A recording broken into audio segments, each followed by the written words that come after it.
I feel like the phrase everything in moderation is such a dietitian thing to say, but just listen for a minute before hitting the pause or the exit button. So, moderation in our food intake simply just means finding balance, right? It's about the ability to enjoy all types of foods in reasonable amounts without overdoing it. So instead of completely cutting out certain foods or food groups or indulging excessively, moderation just encourage us to be more mindful and make choices that support just our overall well-being and our health. So not to mention, we don't want to be journaling our food intake forever and counting every calorie and gram of fat. So, learning how to incorporate moderation and mindfulness into our food intake can be that next step.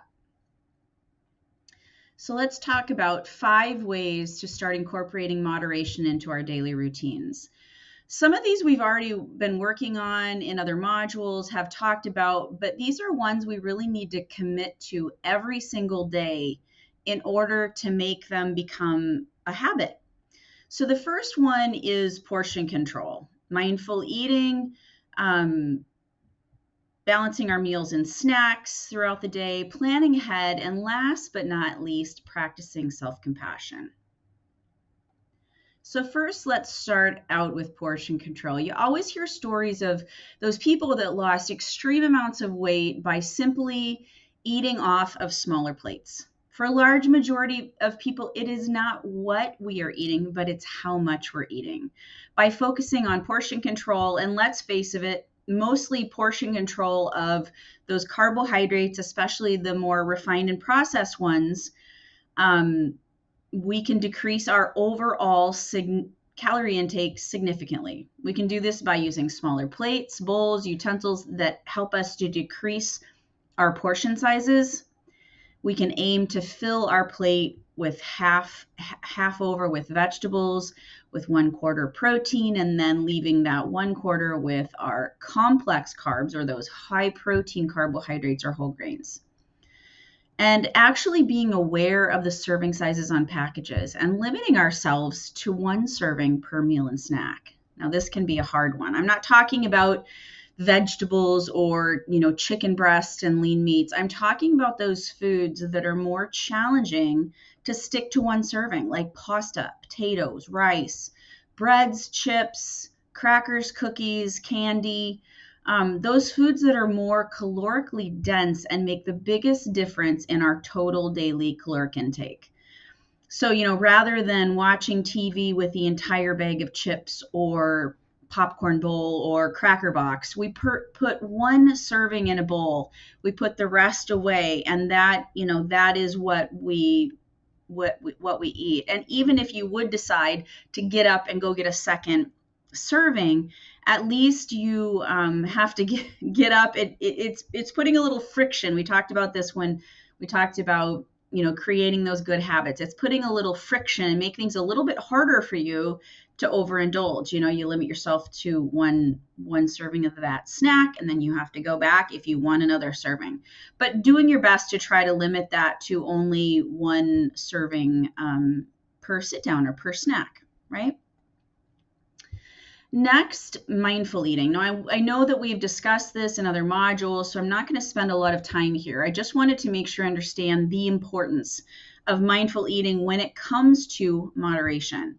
So it just makes us slow down, actually think about what we're consuming, savoring the flavors, the textures, savoring each bite, and more importantly, paying attention to our body and the hunger and fullness cues, eating only until we feel satisfied, not completely stuffed. And then also just avoiding those distractions like our TVs, our phones, our computers, which can lead us to just mindless overeating.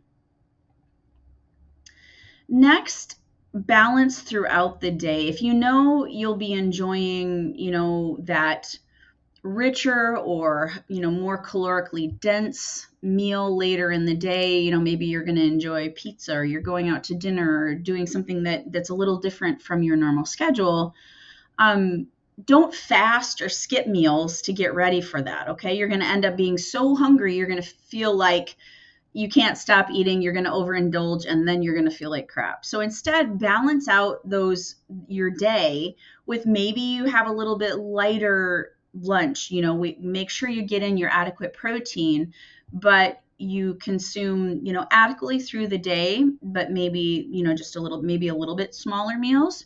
And maybe you plan to have a nice kind of bigger high protein snack before you leave to go out so that you aren't starving. For example, you could, like at lunch, you can have a salad with lean protein and if you're going to be having pizza later in the day. This way you can still enjoy your favorite foods without really throwing off your overall day and nutritional balance. If you know you're going to a party where there's going to be lots of food and drinks available, have, a light meal, like I said, or a snack before going so you can feel a little bit more in control of your hunger and snack. I think sometimes we so often will just fast and not eat anything up until those parties or snacks, and then we just can't stop. It's like you have this whole buffet sitting there and maybe you're having some cocktails and your inhibitions are lower, and then you end up leaving there just not feeling well. So a couple things you can do is you could have just a good source of protein in a small meal or snack before the party. And then of course, if there's going to be you're going to be having cocktails at the party, think about drinking a glass of water in between every alcoholic beverage. That way you're going to feel better the next day, first of all, and you won't be guzzling alcohol purely from thirst. We all know we do better when we have a plan, and this goes for enjoying our favorite snacks and treats or alcoholic beverages. So what might be helpful is setting specific days and or times for indulging in your favorite foods rather than having them readily available at all times in your house. It could mean enjoying dessert after dinner once or twice a week, or limiting to the weekends, or the same goes for alcohol. Maybe you limit it to once or twice a week. Maybe it's only an alcohol thing, and maybe you limit it to a couple drinks rather than throughout the week. If we're having a cocktail every single evening while we're making dinner, or we're always snacking on chips or cookies while we're watching TV in the evenings, it can really become habitual and much more difficult to break the habit. When we plan for this, it actually allows us to create some anticipation and enjoyment around enjoying our favorite food or snacks without so much of that guilt that we can feel. And lastly, let's talk a bit about practicing self-compassion. Understand that it's totally normal to occasionally indulge in the less nutritious foods. There's no single person that can say that they never ever eat these foods and they're perfectly content with it. It's okay to enjoy these things in moderation. Avoid kicking yourself and feeling guilt and shame around that indulgence. Instead, focus on, doing your best to make balanced choices most of the time, and then enjoy those kind of things every now and then move on. Don't sit and dwell on the fact that, oh no, I just had a cookie or I ate pizza or whatever, and it's just gonna knock things off. And what if I gain weight and stuff like that? You need to enjoy them.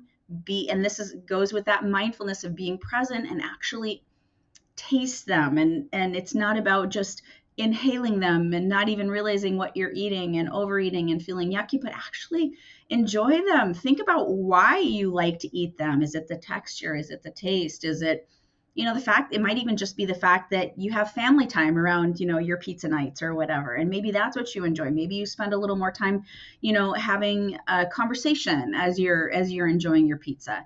By, incorporating some of these strategies into our daily routines, we really can foster a better, more healthy relationship with food. We can enjoy our favorite treats in moderation, and it just supports our overall well-being. So what are some ways we can put it into action? So first of all, we talked about portion control. Just, maybe you just try to eat off of a smaller plate and tell yourself, I'm not going to go back for seconds. Make sure that plate has your appropriate protein in it. Make sure we have vegetables in there. Maybe a little smaller portion of those refined and processed carbs. Next, being more mindful, just trying to stop multitasking when we're eating meals. Stop, driving in the car and looking at our phones or watching the TV or using the computer. Try to just sit at the table and actually think about what you're eating.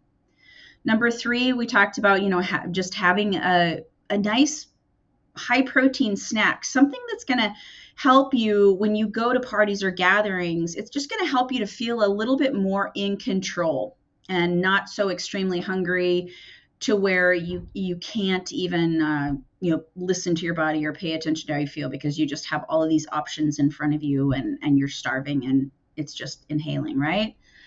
Number 4, when you want to have those special treats, so say maybe you enjoy ice cream, so maybe a day or two a week, you actually go somewhere and you get your ice cream in a single serving. You don't bring it home. You don't have it in your freezer to where you could have it every night. But, maybe Saturday is ice cream day. You get to go and have, enjoy your ice cream. And then remember, most of all, that this is about progress, not perfection. If you've made a positive change and it's something a little better than what you were doing yesterday, that is progress. And that's what's important.